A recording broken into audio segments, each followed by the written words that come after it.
Alrighty, welcome back everyone. We just talked about some of the most impactful freshmen when you go through the SEC contenders. We'll continue that throughout the next couple of days, probably get into the Big Ten tomorrow and just keep rolling throughout a lot of the previews that we'll be doing as the season comes closer. But let's get into some Wednesday what-ifs. There is so much going on with the Clemson Tigers as we head into this season, and I have about as many what-ifs for Clemson as I have for any team in the country, to be totally honest with you, because not only is there so much happening on the field, but off the field is a totally other story that is just as big. But let's break down some of the biggest questions I have, and the biggest one I have is what happens with Cade Klubnik, because there's two different paths here, right? We saw what happened last year where it just felt like him and Garrett Riley were just not on the same wavelength. They were just not on the same page for a lot of the things that they were doing, whether it was the play calls just didn't feel like they fit what Cade Klubnik can do, or there just wasn't that connection that you need to have an elite offense, especially when you're playing some of the teams that Clemson's going to play. The thing is, Cade Klubnik has every single tool you could possibly want. That's why he came out of high school as such a highly touted guy. The arm's incredible. He does have the mobility. He does have the athleticism you need. Everything is there. There's not a thing about this kid that makes him just impossible to be successful. He can be a really, really remarkable quarterback, but he's got to hit that next level, and that falls on the shoulders of a lot more people than him, and mainly it falls on the shoulders of that guy. Garrett Riley just has to be much better this year, and it's not necessarily to say that he was downright bad a year ago, but it is to say he's got to play to Cade Klubnik's strength just a little bit better. He's got to be able to get these wide receivers open a little bit better by scheming, because frankly, it's not the greatest wide receiver group, although I do think it's a little bit stronger than years past. I think Adam Randall, Troy Stellato, Antonio Williams are all really good veteran guys to have for someone that is a little bit on the younger side. Jake Burningstool, another guy that's going to be absolutely huge for them this upcoming year. But then the young guys are really the separators. Those are the guys that really will take you from a competent offense to an elite offense. And those are Tyler Brown, who I think is going to have a really, really good year, frankly. Bryant Wesco made huge waves in the spring and is a fantastic player. And then TJ Moore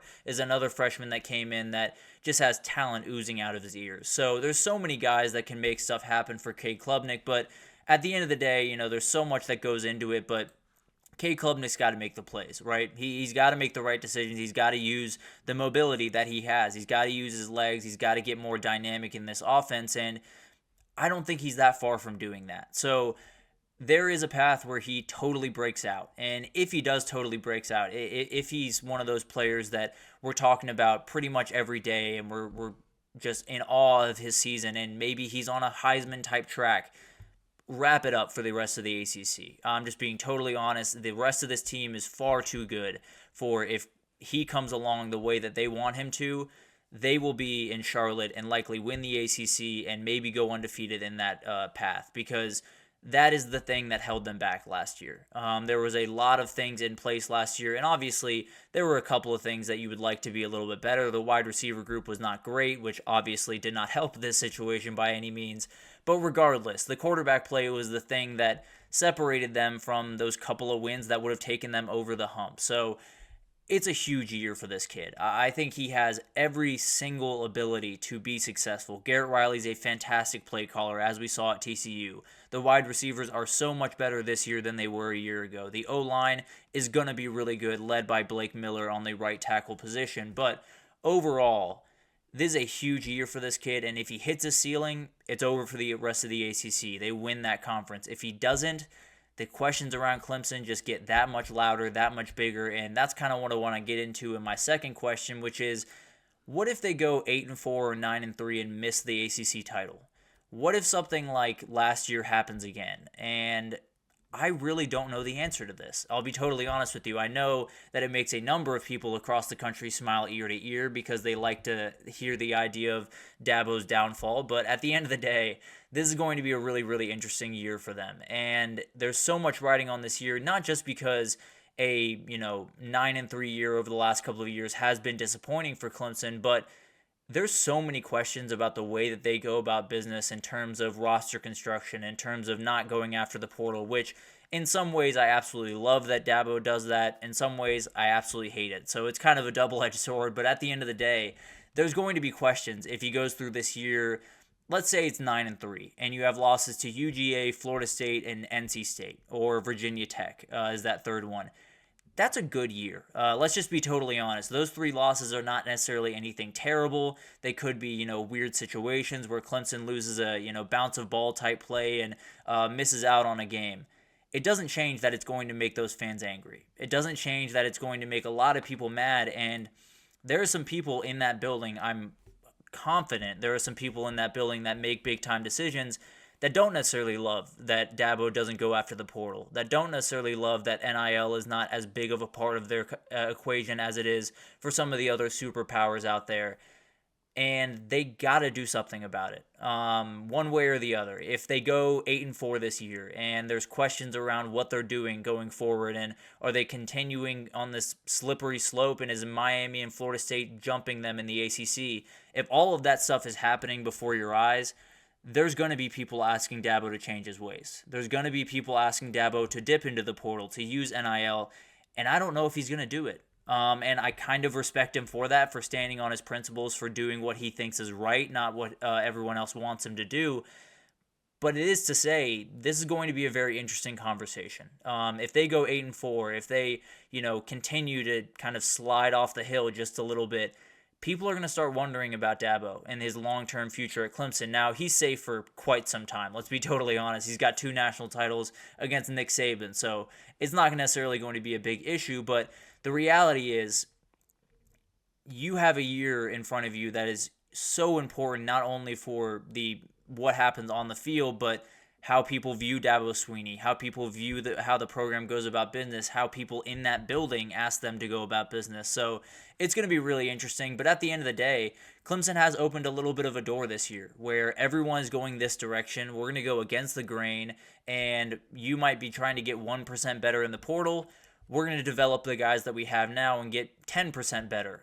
So it's all kind of a fight back and forth, and it could go either way, to be totally honest with you. But if they go 8-4 this year, if they go 9-3 even, I think there's going to be some people that have a sit down with Dabo and say, look, you're the head coach here. We want you to be here for a very long time, but we can't keep doing this and expect to be better in years coming forward. Now, I do think they're going to be successful this year, but at the end of the day, there will be questions if they're not. That's for sure. And then finally, I want to talk about the back end of this defense, because I look across this entire roster, and there's not really many true concerns. The wide receivers you'd love to see be a little bit better, but other than that, I really don't have many problems. The D-line and linebackers are absolutely elite across the board.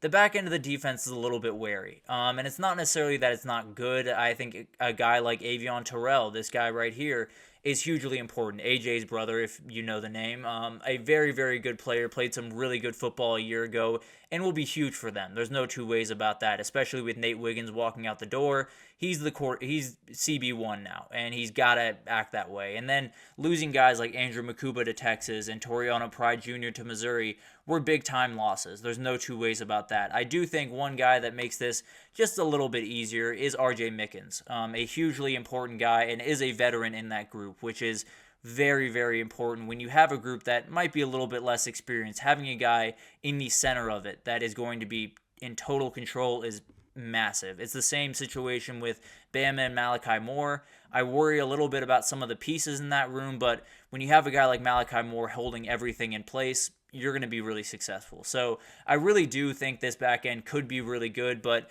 there are my worries. There's no two ways about that. The depth is not necessarily as good as you'd want it to be. The frontline guys I think are going to be good, but I don't know. There's kind of this weird, you have some of these players behind the front line that are very talented young players but don't have the experience you want, or you have some of the experience but not necessarily the level that you'd love to play. So guys like Corey and Gibson coming in as a freshman is going to be huge for this team, but overall, they're going to face some really good passing attacks. It starts in week 1 against Georgia, and frankly, I'm going to be totally honest, I expect them to get torched that game. I expect Carson Beck to do just mean things to that back end, but overall, when you get into conference, you still have Florida State, you do have NC State, you do have Virginia Tech, so you are going to have to worry about some really good attacks, and it'll be interesting to see how they handle it, because if they fall on their butt and they don't necessarily do what they want them to do, it could be a really ugly season, frankly. It could be that 8-4 season that we were just talking about. Now, I do think they're going to have a good back end. I think they're going to be capable, but